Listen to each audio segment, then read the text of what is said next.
Okay, सो JEE advance 2020 का एक मजेदार सा क्वेश्चन जो कि बेस्ड है इलेक्ट्रिक फील्ड में प्रोजेक्टाइल मोशन पे। तो आइए देखते हैं अच्छा सा क्वेश्चन। तो इस क्वेश्चन में दे रखा है इलेक्ट्रिक फील्ड हमारा uniform 400 root 3 newton upon coulomb.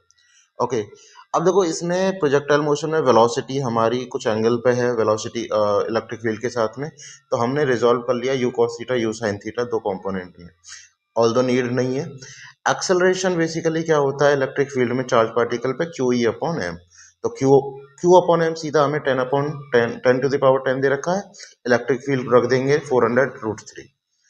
ठीक है, थोड़ा इसको सिंप्लीफाई किया जाए तो यहाँ 4 into 10 to the power 12 into root 3 metre per second square हमारा एक्सेलरेशन आ जाएगा। ओके, थोड़ा सिंप्लीफाई पहले ही करके चलेंगे। अब देखो क्वेश्चन में ये एक प्रोजेक्टाइल है, कांस्टेंट एक्सेलरेशन में मोशन हो रही है, तो रेंज का फॉर्मूला लगा सकते हैं सीधा, क्योंकि रेंज हमारी 5 मीटर दे रखी है। तो रेंज होता है you square sine to theta upon A. Gravity होता है तो जी ले लेते हैं, लेकिन ये रैंडम एक्सेलरेशन। ओके, तो यहाँ सारी वैल्यू रख देते हैं, यू रख देते हैं 2 रूट 10 10 टू द पावर 6 का whole square into sine 2 theta, क्योंकि यहाँ पे जो एंगल थीटा है उस हिसाब से साइन 2 थीटा हम यूज करेंगे। एक्सेलरेशन जो हमने यहाँ पे फाइंड किया इलेक्ट्रिक फील्ड में 4 into 10 to the power 12 root 3, ये एज इट इज हम इसमें रख देंगे। ओके, अब देखो इसको पूरे एक्सप्रेशन में, रेंज वाले एक्सप्रेशन में सिर्फ साइन 2 थीटा ही हमारा वेरिएबल है, मतलब इसकी वैल्यू अननोन है, वेरिएबल तो नहीं बोलेंगे, अननोन है। तो ये अननोन वैल्यू हम ऐसे निकाल लेंगे इस एक्सप्रेशन से, साइन 2 थीटा इक्वल्स टू बाकी सारी चीजें हम 5 के साथ शिफ्ट कर देंगे। 5 into 4 into 10 to the power 12 root 3, और नीचे डिवाइड हो जाएगा इसका, देखो 2 root 10 into 10 to the power 6 का होल स्क्वायर हो रहा है। ओके, तो इसका होल स्क्वायर करेंगे तो 2 का हो जाएगा 4, रूट 10 का 10 हो जाएगा, 10 टू द पावर 6 का हो जाएगा 10 की पावर कितना, देखो सबका होल स्क्वायर करना है तो 10 की पावर 12 हो जाएगा। ओके, चलो अब ये साइन 2 थीटा हमें यहाँ से सॉल्व करके निकालना है। 10 की पावर 12, 10 की पावर 12 न्यूमरेटर डिनोमिनेटर में कैंसिल हो जाएगी, ऐसे 4 भी कैंसिल कर सकते हैं। अच्छा, 5 से 10 डिवाइड करेंगे 2 हो जाएगा, तो लास्ट में हमारे पास में बचेगा रूट 3/2। तो अब ये स्टैंडर्ड वैल्यू है एंगल की, तो ऐसा कौन सा एंगल होना चाहिए जो साइन में रूट 3/2 वैल्यू दे। तो साइन 2 थीटा रूट 3/2 है, तो 2 थीटा हो जाएगा कितना, 60 डिग्री। 2 थीटा 60 डिग्री होना चाहिए, और क्या होना चाहिए 120 डिग्री, क्योंकि 60 पे भी रूट 3/2 वैल्यू होती है और 120 पे भी होती है। ठीक है, ओके, तो ये दो वैल्यू हमारे पास आ जाएंगी।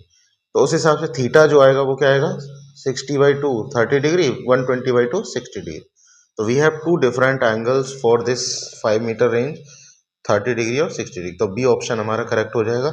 बाकी ये देखना है टाइम ऑफ फ्लाइट कितना है।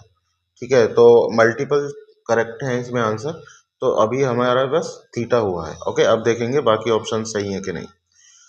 तो इसके लिए देखो टाइम ऑफ फ्लाइट का सीधा फॉर्मूला लगाना है। ठीक है, तो चलिए आगे देखते हैं टाइम ऑफ फ्लाइट हमें निकालना है, कैसे निकालना है। तो सीधा फॉर्मूला हम लगा सकते हैं प्रोजेक्टाइल मोशन का। ठीक है, तो जो ग्रेविटी में है, आप टाइम ऑफ फ्लाइट का फॉर्मूला यूज कर रहे थे, वहां हम जी यूज करते थे जनरली, है ना।